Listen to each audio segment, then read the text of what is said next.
आप देख रहे हैं लाइव इंडिया हर पल। नमस्कार, आप देख रहे हैं लाइव इंडिया हर पल। मैं हूं आपके साथ रेखा मिश्रा। वोटर अधिकार यात्रा जो राहुल गांधी की ओर से चलाई जा रही है, उस अधिकार यात्रा में मंच पर राहुल गांधी मौजूद थे, तेजस्वी यादव भी मौजूद थे और कांग्रेस कार्यकर्ताओं की ओर से प्रधानमंत्री नरेंद्र मोदी के लिए आपत्तिजनक भाषा का इस्तेमाल किया जा रहा था और उस भाषा को लेकर के अब भाजपा ने मोर्चा खोल रखा है और पीएम मोदी के लिए आपत्तिजनक भाषा का इस्तेमाल करने को लेकर के अब राहुल गांधी और उनके तमाम नेताओं को घेरते नजर आ रही है बीजेपी। वहीं बीजेपी के इन तीखे सवालों का जवाब देते हुए अगर विपक्षी नेताओं की बात करें तो उन्होंने कहा कि वह बेवजह इन बातों को मुद्दा बनाने की कोशिश कर रही है और जनता का ध्यान आकृष्ट करने की कोशिश कर रही है या भटकाने की कोशिश कर रही है। लेकिन फिलहाल प्रधानमंत्री के लिए आपत्तिजनक भाषा का इस्तेमाल करना एनडीए के नेताओं को बिल्कुल भी रास नहीं आया और इसको लेकर उन्होंने राहुल गांधी पर हमला बोला है।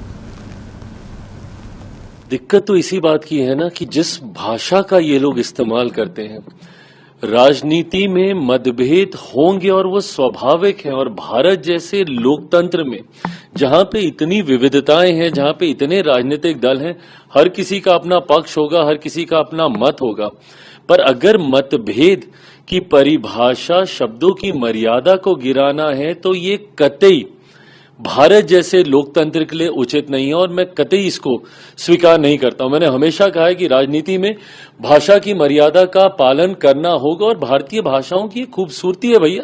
इतना बढ़िया शब्दकोश है भारत की हर भाषाओं के पास कि आप बड़े से बड़े विवादित विषय को बड़े से तीखा वार आप मर्यादित शब्दों में कर सकते हैं, पर इस तरीके से गाली गलौज करना, वो भी देश के प्रधानमंत्री के लिए, ये कतई कोई स्वीकार नहीं कर सकता है। भाई मेरे प्रधानमंत्री हैं, वो हमारे देश के प्रधानमंत्री हैं। वो अगर आपको उनके किसी विषय को लेकर ऐतराज भी है तो आप अपने पक्ष को रखिए ना, पर मर्यादित होकर उस पक्ष को रखिए। आप हमारी नीतियों को लेकर हमें घेरने का काम कीजिए, आप हमारे कार्यों को लेकर हमें घेरने का काम कीजिए, पर यह कौन सी परंपरा की शुरुआत है कि आप गाली गलौज करेंगे? इसको कतई कहीं नहीं स्वीकार किया जा सकता। और कांग्रेस जैसी पार्टी जो कि देश की सबसे पुरानी पार्टियों में से एक है, कांग्रेस जैसी पार्टियों के रहते हुए इस तरीके की भाषा का इस्तेमाल किया जा रहा है। और किस तरीके का गाली गलौज, मतलब ये गली में नुक्कड़ के गुंडे ऐसी भाषा का इस्तेमाल नहीं करते।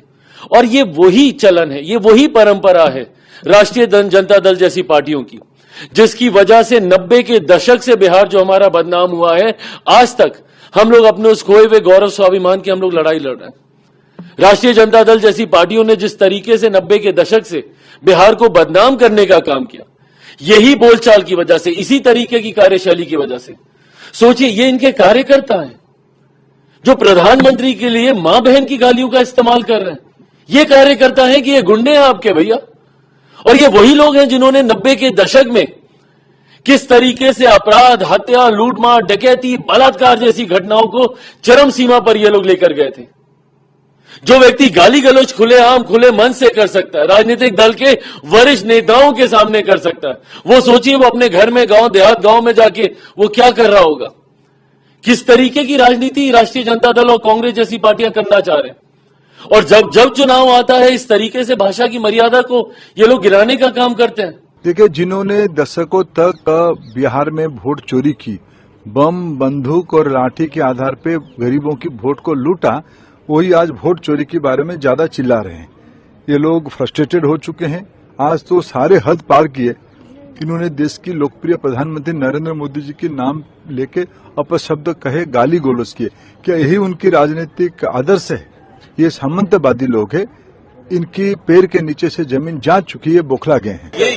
ये सब ध्यान भटकाने की बातें हैं। ना हमारी परंपरा है इस तरह की, ना हम कोई ऐसी बात करते हैं। लेकिन बीजेपी को देखिए, क्योंकि सवाल इतने तीखे हैं, जवाब दे नहीं पा रहे, इसलिए इस तरह के अनर्गल मुद्दों को उठा रहे हैं, जो कि हमारे यहाँ से हो ही नहीं सकता। मैं आपको बहुत साफ शब्दों में कहता हूँ कि मैंने इससे पहले भी कहा था कि राहुल गांधी का दिमाग चोरी हो गया है। और जब दिमाग चोरी हो जाता है तो इस प्रकार की ओछी बातें लोग करते हैं। अब मुझे बताइए, आप राष्ट्रीय नेता कहलाते हो और इतनी ओछी बात करते हो, आपको राष्ट्रीय नेता कहलाने का क्या अधिकार है? और मुझे तो ऐसा लगता है कि जब किसी का दिमाग चोरी हो जाता है तो उसको इग्नोर कर देना चाहिए। गुजरात मॉडल उन्नति का मॉडल है, विकास का मॉडल है, समृद्धि का मॉडल है, और उसको अगर वोट चोरी का मॉडल कहकर इन लोगों ने हार की हताशा प्रदर्शित कर दी है और वह तेजस्वी जी के साथ बिहार की यात्रा पर है और हमेशा भ्रम फैलाने का काम करने की कोशिश करते हैं। बिहार की जनता भ्रम में आने वाली नहीं है। यह 1990 से लेके 2005 का बिहार अब वह नहीं है। लालू राबड़ी जी के जंगल राज वाला बिहार यह नहीं है। बिहार विकास की ओर बढ़ चला है। लोगों को रोजगार चाहिए, बच्चों का भविष्य चाहिए, अपनी उन्नति चाहिए, यहाँ अच्छी सड़क, बिजली, पानी, अस्पताल में अच्छा इलाज चाहिए और वह बिहार को मिल रहा है। तो यह मॉडल पर सवाल उठाते इसलिए है कि बार बार राहुल गांधी के स्वभाव में है अपने देश विरोधी ताकतों के साथ मिलकर उनके विचारों को राहुल गांधी जी अपने विचार के रूप में उसका मिलन कर यहाँ परोसते हैं देश, और यह बिहार समझ रहा है। गांधी इस देश के परंपराओं को और इस लोकतंत्र को तार तार कर रहे हैं। पहले तो झूठ की राजनीति, झूठ की यात्रा, और अब उस यात्रा में वोट अधिकार यात्रा में इस देश के चुने हुए प्रधानमंत्री के खिलाफ मां बहन की गाली देना निश्चित रूप से आपत्तिजनक ही नहीं, खेदपूर्ण भी है। नरेंद्र मोदी जी किसी के रहमो करम से प्रधानमंत्री नहीं बने। इस देश की 130-135 करोड़ जनता ने उन्हें प्रधानमंत्री बनाया है। वो वैश्विक नेता है, पूरी दुनिया उनका सम्मान करती है, और राहुल गांधी इस तरह से उनका अपमान कर रहे हैं। इस देश में ये परंपरा नहीं रही। आप मां बहन की गाली दोगे, आप अशब्द टिप्पणी करोगे, और वो यात्रा जिसका नेतृत्व स्वयं राहुल गांधी कर रहे हैं, उसके मंच से प्रधानमंत्री जी को गाली दी जा रही है, और अभी तक 24 घंटे के बाद भी कोई इस बात में खेद नहीं व्यक्त किया गया। आश्चर्यजनक है। राहुल गांधी को चाहिए कि वो स्वयं आके इस पर खेद व्यक्त करें और इस बात को लेकर जनता से माफी मांगे। ये नरेंद्र मोदी का अपमान नहीं है, ये इस देश के लोकतंत्र का अपमान है। ये नरेंद्र मोदी जी का अपमान नहीं है, ये इस देश की जनता का अपमान है। और इस तरह से मां बहन की गाली देकर इस देश की राजनीति को इस तरह से बर्बाद करने का जो काम राहुल गांधी कर रहे हैं, ये आपत्तिजनक है। अब देखिए वो कितना समय लेंगे पता नहीं। वो बम फोड़ रहे थे, जनता सब देख रही है। बिहार में कोई मुद्दा SIR नहीं है। बिहार के लोगों ने देखा है, इसी बिहार की धरती से देखा है कि उनकी दादी ने किस तरह लोकतंत्र को कुचला था, पत्रकारों को जेल में डाला था, सभी नेताओं को जेल में डाला था। इसलिए बिहार की जनता जानती है कांग्रेस पार्टी लोकतंत्र विरोधी है। देखिए, राहुल गांधी जी की मानसिकता है देश को अव्यवस्थित करने का, देश में अव्यवस्था फैलाने का। अब कुछ जो बात वो बोलते हैं वो भी तथ्य से कोई मतलब उसका नहीं होता है।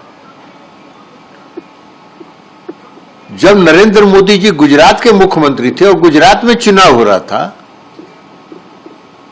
इस देश में शासन कौन कर रहा था? यूपीए की सरकार थी। तो मोदी जी कैसे चुनाव वहां वोट चोरी कर लिए? वास्तव में सच्चाई यह है कि राहुल गांधी जी और विपक्ष के लोग ये जो चाहते हैं कि वैसे लोग इस देश में मतदान का अधिकार मिले, वैसे लोगों को जो इस देश के नागरिक नहीं है, और उसमें जगह जगह अगल बगल के देशों से जो विस्थापित है उनको किसी न किसी प्रकार से इन लोगों ने वोटर लिस्ट बना दिया, वोटर बनवा दिया। अब ये चाहते हैं कि वो फर्जी वोटर जो हैं, जो इस देश के नागरिक नहीं है, वो भी वोट देने का उनको हक रहे, और इसी के लिए ये सारा ड्रामा घूम घूम के कर रहे हैं। अब बताइए ना, इनके साथ कौन घूम रहा है? इनके साथ घूम रहे हैं तेजस्वी जी, इनके साथ लालू जी गले गले मिल रहे हैं, जो इस देश में भ्रष्टाचार के प्रतीक माने जाते हैं। लालू प्रसाद जी मुख्यमंत्री रहते हुए चारा घोटाला जो हुआ, उसके कारण उनको जेल जाना पड़ा और अंततोगत्वा न्यायालय ने फैसला से उनको सजा दे दी और एक नहीं 5-5 मुकदमे में फैसला आया, सजा पाए हुए। लेकिन लालू जी जब दिल्ली में रेल मंत्री बने, यहां भी घोटाला करने से बाज नहीं आए। नौकरी के नाम पर गरीब लोगों का जमीन लिखवा लिए। 2008 में मैंने ही कागज दिया था उस समय के तत्कालीन प्रधानमंत्री डॉक्टर मनमोहन सिंह जी को। तो भ्रष्टाचार आदतन है, जिसको आप कहते हैं ना कि कन्विक्शन, भ्रष्टाचार करना इनका कन्विक्शन है। और तेजस्वी जी हजारों करोड़ रुपया के मालिक बन गए और अब कहते हैं कि उस समय तो हम नाबालिग थे। अरे भाई, तो नाबालिग रहते हुए हजारों करोड़ के कहां से बन गए?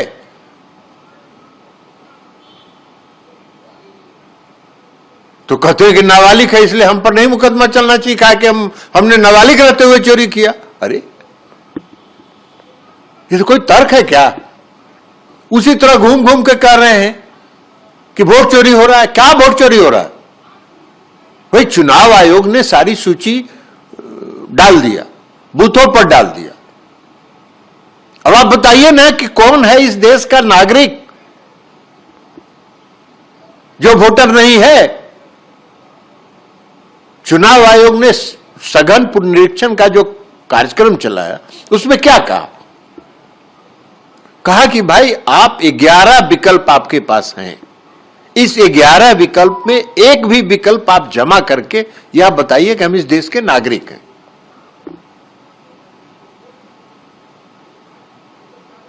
अब ये फर्जीवाड़ा खुद करना चाह रहे हैं चुनाव में। ये खुद चोरी करके, वोट चोरी करके चुनाव का परिणाम जीतना चाहते हैं।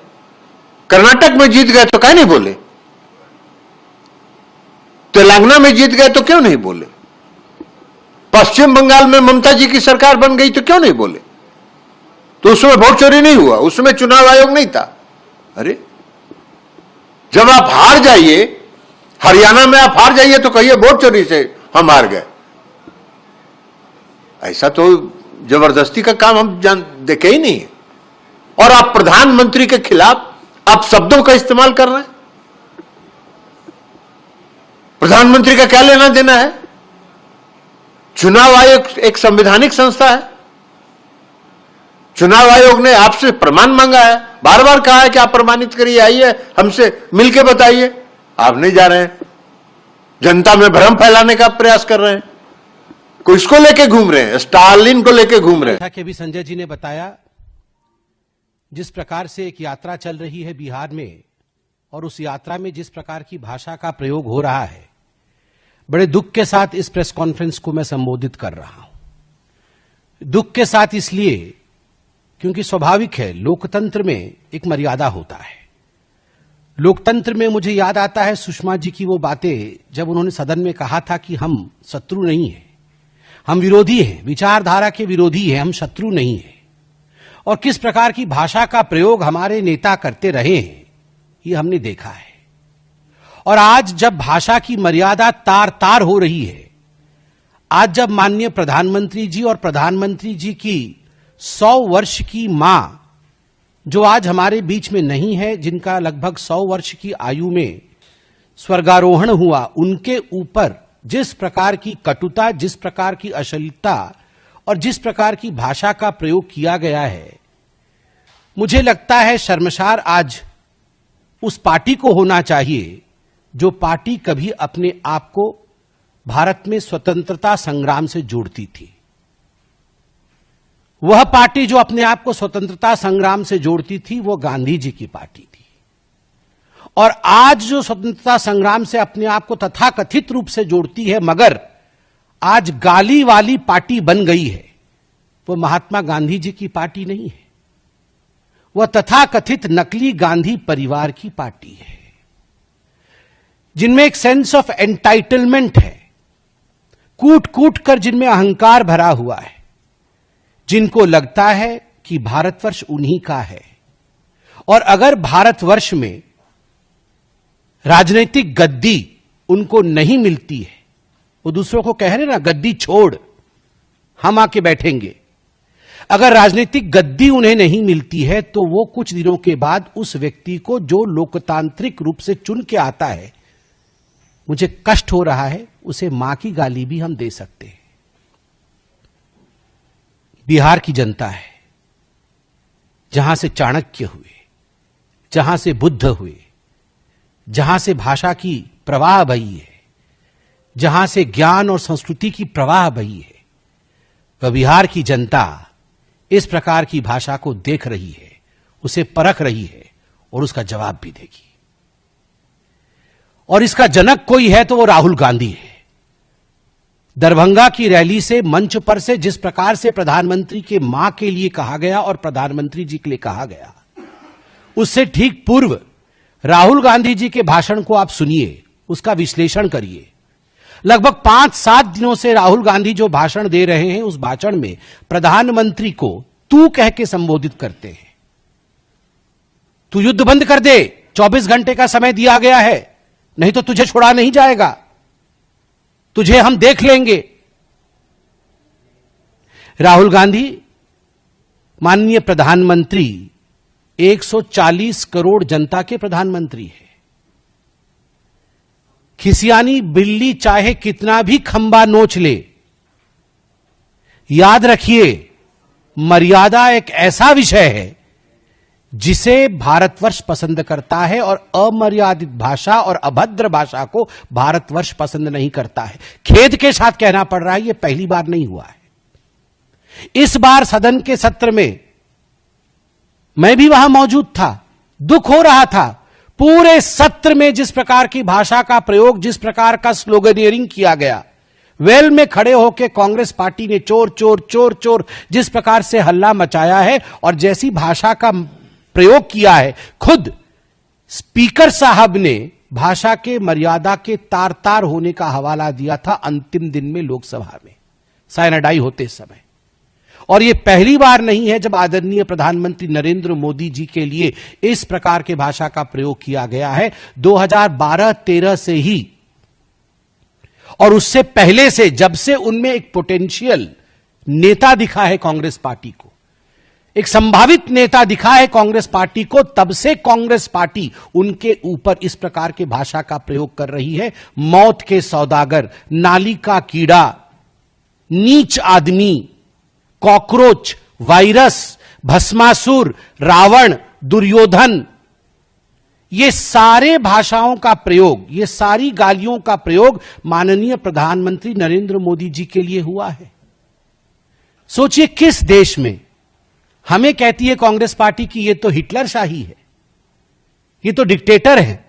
किस देश में, पूरे विश्व के किस देश में, जो लोकतांत्रिक देश है, किस देश में उनके राष्ट्राध्यक्ष के लिए इस प्रकार की भाषा का प्रयोग किया जाता है? नीच, नाली का कीड़ा, कॉकरोच, वायरस, मौत का सौदागर, किस देश में होता है? उसके बाद ये कहते हैं यहां हिटलर शाही चल रही है। आप सोचिए, अगर इतना गाली देने के बाद इन्हें लगता है यह हिटलर शाही है, तो यदि इनको लोकतंत्र दिया जाए, सही मायने में जो इनके हिसाब से लोकतंत्र है, तो केवल मारना ही बाकी रह जाएगा। तो प्रधानमंत्री नरेंद्र मोदी पर आपत्तिजनक टिप्पणी को लेकर के भाजपा के नेता भड़के नजर आए। एनडीए के नेताओं ने भी आपत्तिजनक टिप्पणी की आलोचना की। वहीं अगर हम कांग्रेस पार्टी के नेताओं की बात करें तो उन्होंने कहा कि बीजेपी अब इस बात को बिना बेवजह मुद्दा बना करके जनता को जो है वो बहकाने का काम कर रही है। मेरे साथ फिलहाल अभी के लिए इस खबर में इतना ही। आप देखते रहिए लाइव इंडिया हर पल। नमस्कार।